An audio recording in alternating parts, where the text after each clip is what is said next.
Olha, por muito tempo a gente viu os ataques violentos em escolas como uma preocupação lá dos Estados Unidos. Só que nos últimos anos, gente, esses casos têm crescido também aqui no Brasil.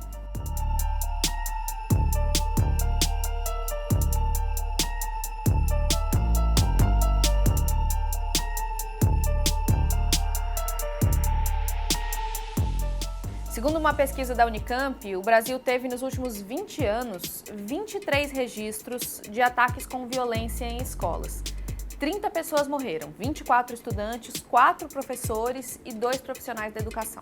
E chama muita atenção, claro, o aumento da frequência desse tipo de caso. Desses 23 episódios, 7 foram no segundo semestre de 2022. Por que os ataques em escolas estão se tornando mais comuns aqui no Brasil? Qual que é a diferença para a realidade lá dos Estados Unidos? Eu sou Carol Prado, jornalista do G1, e vou te explicar isso aqui e também falar do que dá para fazer para prevenir esse tipo de situação.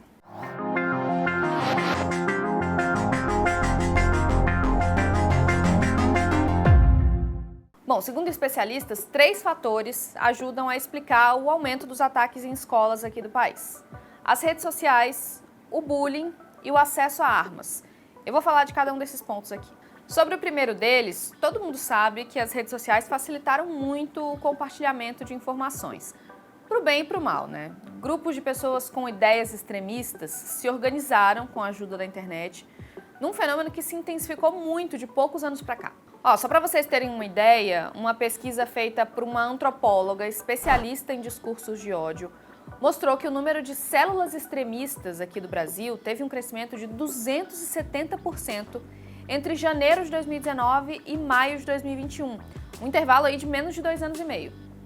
Essas células são grupos que pregam o ódio e a intolerância e que, em alguns casos, apoiam abertamente assassinatos e ataques violentos contra determinadas pessoas. O Max Fischer, que é repórter do New York Times, escreveu um livro sobre como muitas vezes o próprio algoritmo das redes sociais ajuda a espalhar esses conteúdos extremistas para gerar mais engajamento.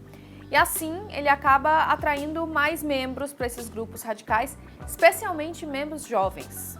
Um exemplo aqui de como isso pode rolar, às vezes, de forma sutil. Num post de vídeo sobre algum assunto que atrai os jovens, tipo games, o algoritmo pode colocar ali na fila de vídeos sugeridos algum conteúdo desses com ideias extremistas. Daí, se a pessoa vai, assiste e se identifica com aquilo, ela vai sendo bombardeada com mais e mais conteúdo desse tipo.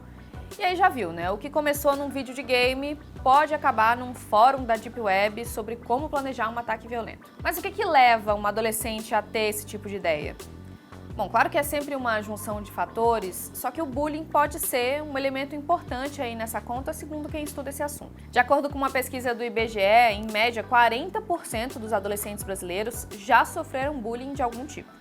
E aí, para completar, tem as mudanças nas leis sobre armamento que aconteceram durante o governo Bolsonaro aqui no Brasil. Com elas, ficou mais fácil conseguir uma arma. Dados do Exército mostram que durante o mandato dele foram concedidos mais de 900 mil novos registros de armas aqui no país. Importante lembrar aqui que essas mudanças feitas pelo Bolsonaro foram revogadas numa das primeiras medidas do governo Lula. A advogada Cléo Garcia é uma das autoras da pesquisa da Unicamp sobre esse tema. Eu conversei com ela para entender melhor como esses pontos que eu falei aqui se relacionam com o aumento da frequência dos ataques em escolas. Nós temos que lembrar que nós passamos por um processo de adoecimento mental e emocional, né, por conta da pandemia.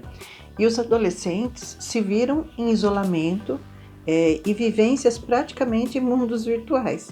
Muitas vezes tendo que conviver com a própria violência dentro de casa.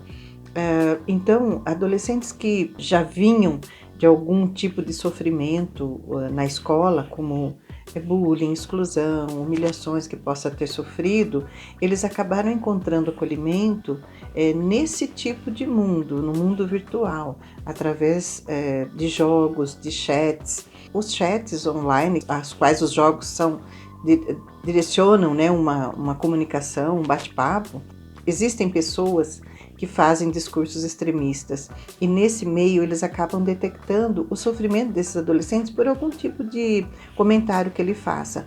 E aí, para um convite para que entre numa comunidade que dissemine discursos de ódios, que estimule tipos de violências diversos, inclusive e principalmente ataques desse tipo, é num instante. Olha, com todos esses fatores se intensificando aqui no Brasil, existe, claro, uma preocupação de que a gente tenha no futuro um cenário parecido com o que os Estados Unidos têm hoje. Por lá foram registrados mais de 2.000 ataques em escolas desde o ano de 1970.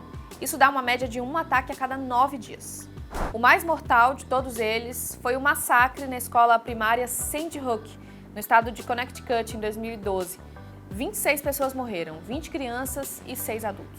Para entender por que os Estados Unidos têm tantos casos desse tipo e também quais são as diferenças em relação ao Brasil, eu conversei com a Carolina Ricardo, que é diretora executiva do Instituto Sou da Paz, especializado em segurança pública.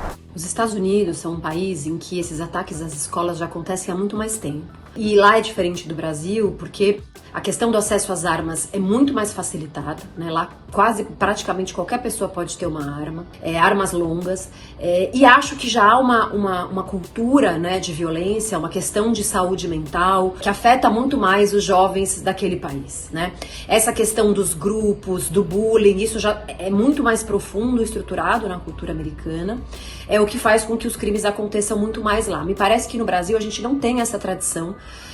Nunca foi um ponto para jovens e adolescentes atacarem as escolas. Isso começa a acontecer mais recentemente. Carol, existem medidas que podem ser tomadas para tentar prevenir esse tipo de ataque? Primeiro, é um baita desafio para as escolas.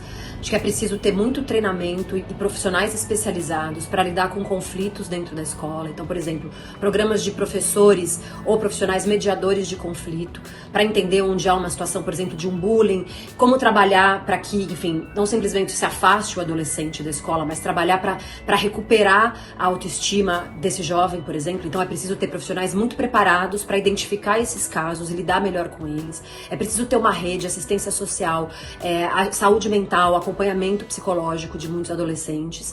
E, claro, ter um trabalho família e escola para lidar e supervisionar a forma como os adolescentes lidam com as redes sociais. Não dá para deixá-los soltos sem nenhuma supervisão. É isso, gente. Se você acha que esse vídeo vai ser útil para alguém, compartilha com essa pessoa. E se você ainda não é inscrito aqui no canal do G1, clica para se inscrever. Eu prometo que nunca mais você vai ficar sem entender uma notícia. Beijo, até mais.